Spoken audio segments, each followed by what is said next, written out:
Our next speaker is going to share her inspiring story with you.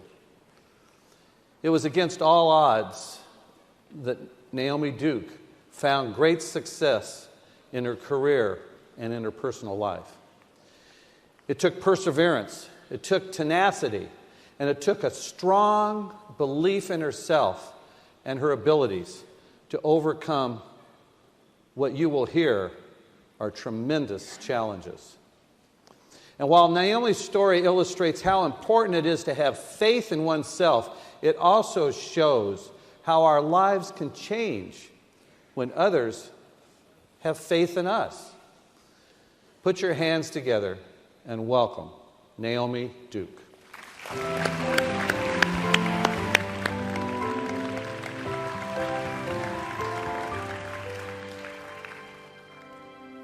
Hello.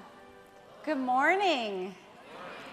I have to tell you, this is the furthest I have ever been from home. I flew Singapore Airlines with my daughter, and the flight attendants, my eyes were huge, and I was sitting in my seat, and I was thinking, who are these beautiful people being so nice to me? I'm not used to it. So I have to tell you that my time here so far it's just been so fantastic. And I am so grateful to be here with you today. And I have come so far to share my story with you. And so I thank you in advance for that.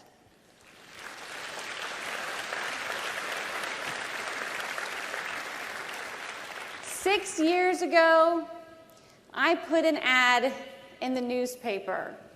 I was lost and out of place, a feeling I have had off and on for most of my life. I was exhausted. I was exhausted from work that didn't excite me and exhausted from jobs that left me feeling less than I was and less than I wanted to be. So I put an ad in the newspaper. The title, Apply to Hire. The ad read, smart, articulate, degreed professional, that would be me, in search of a challenging position that provides growth, creativity, and opportunity to expand the mind. Company must be willing to handle a highly motivated self-starter with trust and mutual respect, sense of humor included.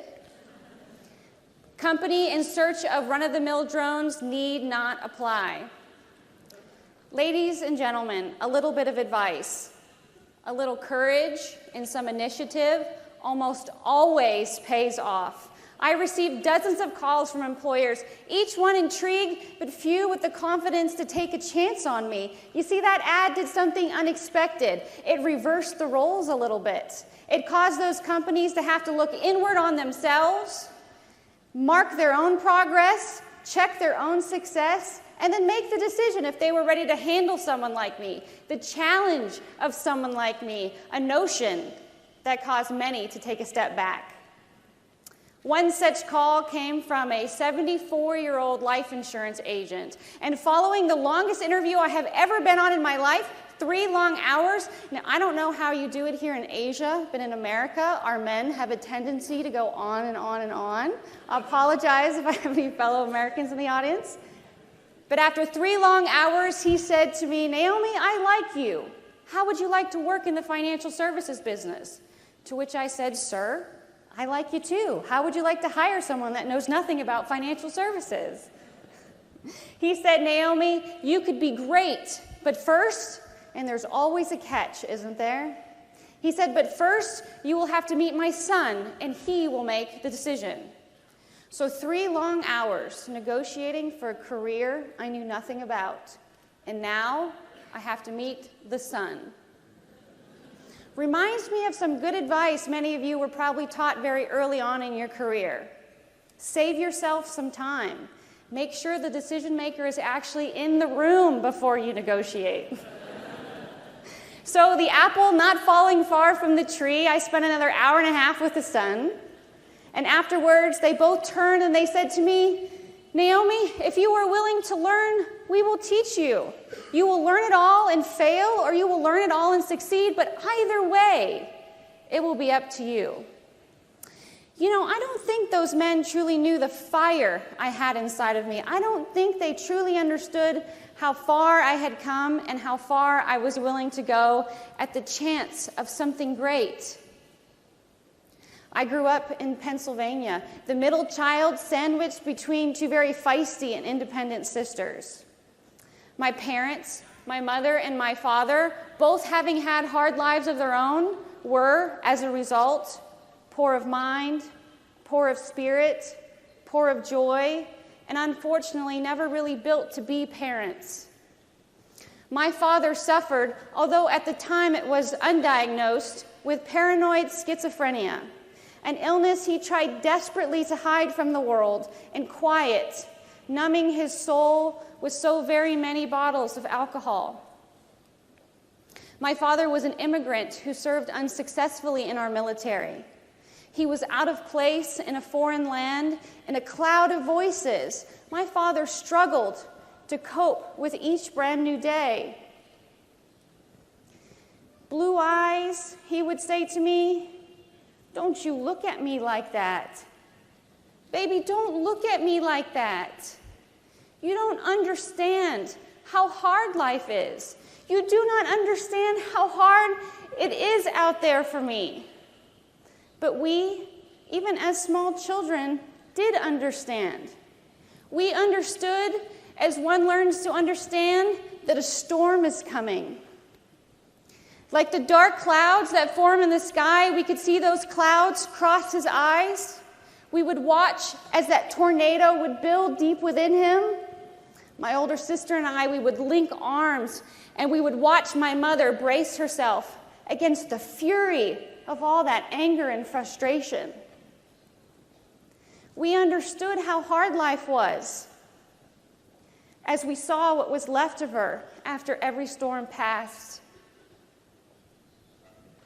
I believe, especially now that I'm older, that my mother sacrificed a piece of her spirit protecting us, and my heart ached for them both. I saw the strength of my mother, her perseverance, just as I see it now in my own face. The creativity of my father, his overwhelming curiosity at the world around him, just as I hear it now in my own voice, and my heart aches for them as I watch their gifts just waste away. 11 years, 11 long, long years of chaos and violence eventually ended when my mother unearthed deep within her a bit of that courage and a little bit of that initiative, and eventually left my father. But like a lot of battered women, my mother had yet again mistaken attention for true affection, and so she traded my father's abuse in for a different flavor. With my stepfather, he was more possessive, more controlling, and wanted nothing to do with her children. With my stepfather came nicer things, but very little happiness. Shortly after their marriage, my older sister and I were moved into the basement so that the main living space could be converted into a daycare, and my mother would not have to leave the house and she could work from home. And every day after school, my older sister and I would sit in that absolute blackness, and we would listen to the sounds of children laughing and playing above our heads, and the darkness and the loneliness was just too much. One day, my sister left for school, and she never came back. She was 14. I was so angry. I wanted to cry out to my mother, but she just was not in that place to be able to hear me. "Mama, why? Why are we here? Why do you accept this life for us, for yourself? Where is my sister? What is a girl like me doing in a place like this?" My first paying job was under the table, which for my international friends means not legitimate, not legal. I was a dishwasher at a local pub, and that job kept me out of the house for very long hours and around people, which I relished. And I had things all figured out. I was going to save my money. I was going to keep my eyes open for opportunities. That is, until my plans, like so many plans do, changed. I fell in love. Not so much with the boy, but with the idea. The idea that someone found me worthwhile, that someone wanted me, and in that moment, I finally understood my mother. I was 15, and I was pregnant. And over the next few months, as my belly swelled and the nerves of my employer rose, I was eventually fired. You know, I can still remember the agony in his face. He knew how important this job was to me. I rarely attended school after that, and I spent most of my days and nights just curled up in the dark. I believe I was 7 or 8 months pregnant before my mother or the school even noticed. On one of those rare occasions that I did make it to school, I caught the eye of a well-meaning nurse, and she drove me to the local free clinic where I had my first and only doctor's appointment. A short time later, that clinic got in contact with me. They said, "Naomi, you need to go to the hospital immediately. You're overdue. We forgot about you." And so I boarded a bus to the hospital, and I delivered my daughter in a haze of overwhelming confusion and fear.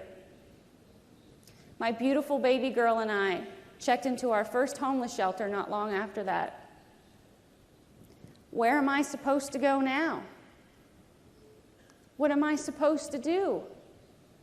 I don't know how to be a mother. What is a girl like me doing in a place like this? My success in life, both professionally and personally, are a direct result of a special breed of people that made the promise to me that I was worthwhile and then stuck around long enough to see their efforts pay off. They understood the difference between a hand out and a help up. Today, we have a special moniker for it, a mentor, but to me and at that time, I had no words to adequately describe the value of these people, but I could see it. It wasn't long before I could separate those who had pity in their hearts from me to those who truly wanted to see me become a better me. I met my first mentor about 9 months after my daughter Alyssa was born. I was checking into a local agency, something you have to do in the United States quite frequently to keep continuing to receive governmental assistance. And the secretary, knowing of my circumstances, said that I should visit the old woman downstairs and maybe she could help me. This white-haired, seemingly frail woman turned out to be a pistol of a lady with a dream of her own. She wanted to create opportunities for women that others had left behind and started her own program, Erie Dawn, to make it happen. The catch. Always a catch, right? You had to be 18 years old. 18, just old enough to sign a contract for an apartment, and I was 2 years shy of that. She was so polite when she sent me away, but I came back. She shooed me away again, this time not so apologetically, but I came back. I came back 3 more times before that woman got the picture. I wasn't going to give up, so she had better just give in. And she did. It was through her guidance, support, and unyielding expectations of me that I was able to find a permanent home for my little family, access to education, daycare for Alyssa, and a job, a legitimate job, she would say. She was a nun, by the way, Sister Phyllis, and every time I was at risk to settle back into what was familiar, every time I let my passion wane, she was right there to kick me where it hurt most. Yes, she was the woman who taught me the hard sell, but she was also the woman who taught me how to be relentless in my pursuit for progression in life and how to be memorable. I learned how to be a mother because of that woman and her team, a good mother. Their words carried me through high school, all the way to Texas, through college, graduating with a double major and perfect marks, and all the while that smiling, growing baby girl on my hip.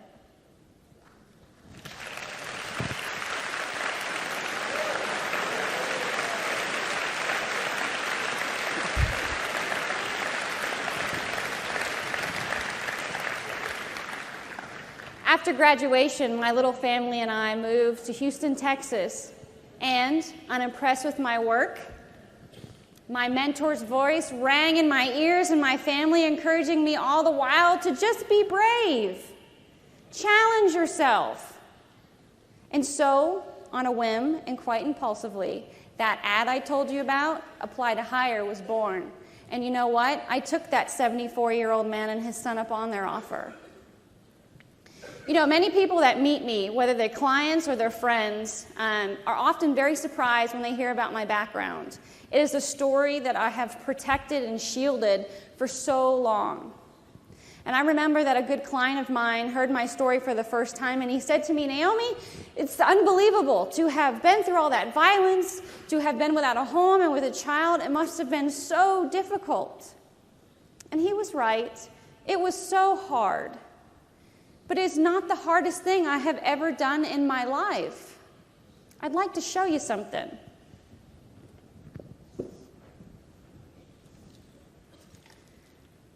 This is my first badge. This is my first year qualifying for MDRT.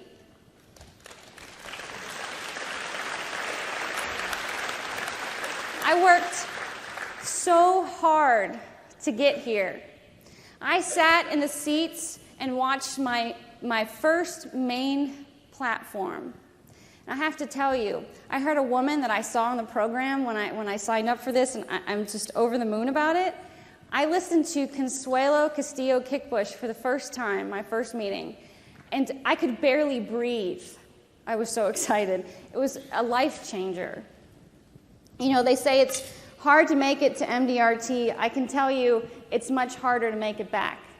This is my second year qualifying for the $1 Million Roundtable in Indianapolis. I was at a luncheon event during this meeting.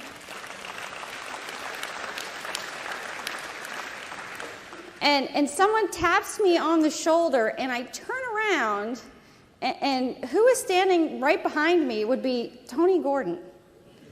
And Tony says to me, he says, Naomi, I read an article about you in a magazine called Round the Table magazine, and I think you should write your speech and turn it in.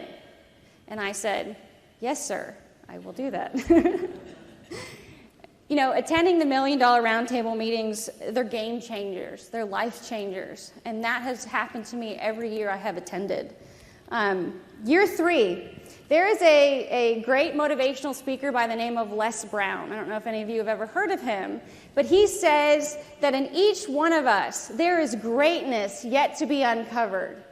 But to uncover it, you got to be hungry. And that hunger put me back at MDRT in Vancouver. That hunger, that desire to not want to give up, that desire to want to help people and change lives brought me to Vancouver and put me on the main platform for the first time.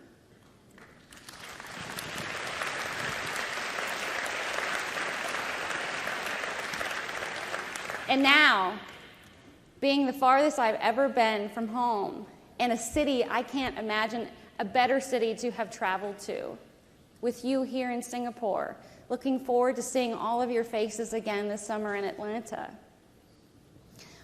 What I do now is the hardest thing I have ever done by miles. If you cannot think of what could be harder than overcoming all of life's obstacles, well, then I would say take a good look in the mirror, folks. It is much harder to go looking for them. What we do, what you do, takes more courage than anyone is ever going to give you credit for. So, who were those men that mentored me all the way to MDRT? That would be 54-year $1 Million Roundtable member Larry Katz. Now, you heard me right. That's 54 consecutive qualifying years.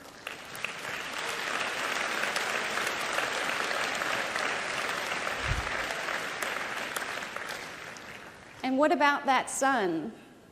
That would be 24-year $1 Million Roundtable member Walter Katz. That's 24 consecutive qualifying years. Let me tell you the secret to successful mentoring. It is a game of show and tell. There can be no tell without the show. If your goal is to pass your practice on to the next generation of clients that will carry your passion, your drive, your values, well, then I encourage you to become a mentor.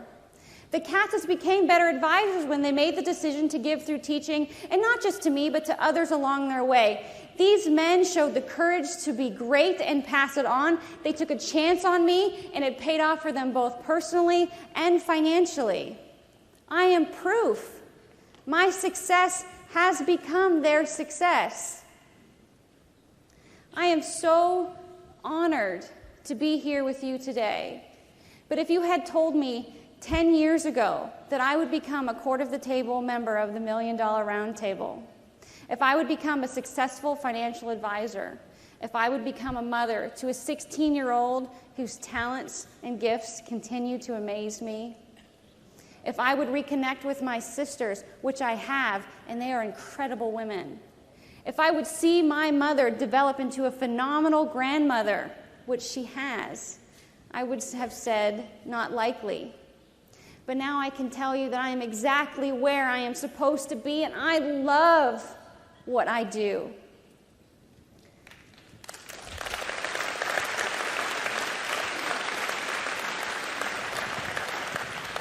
I love that the products that we implement bring light to our clients in moments of deepest darkness and grief. We matter in the lives of our clients, in the lives of their family, in their business, and they matter to us. Life is not a series of years. It is a collection of moments, not all of which are as linear as we would like them to be, not all turning out as we plan. But I am proud to stand among you, the best of the best. I am proud to call you friends, and I am proud to be part of an industry that understands that we do what we do so that our clients can enjoy each precious moment and carry themselves through the bad. We are not looking for a handout, and we are not looking for a thank you. We are looking for the challenge to impact people's lives and the opportunity to matter. And that, my friends, is what a girl like me is doing in a place like this. Thank you so very much.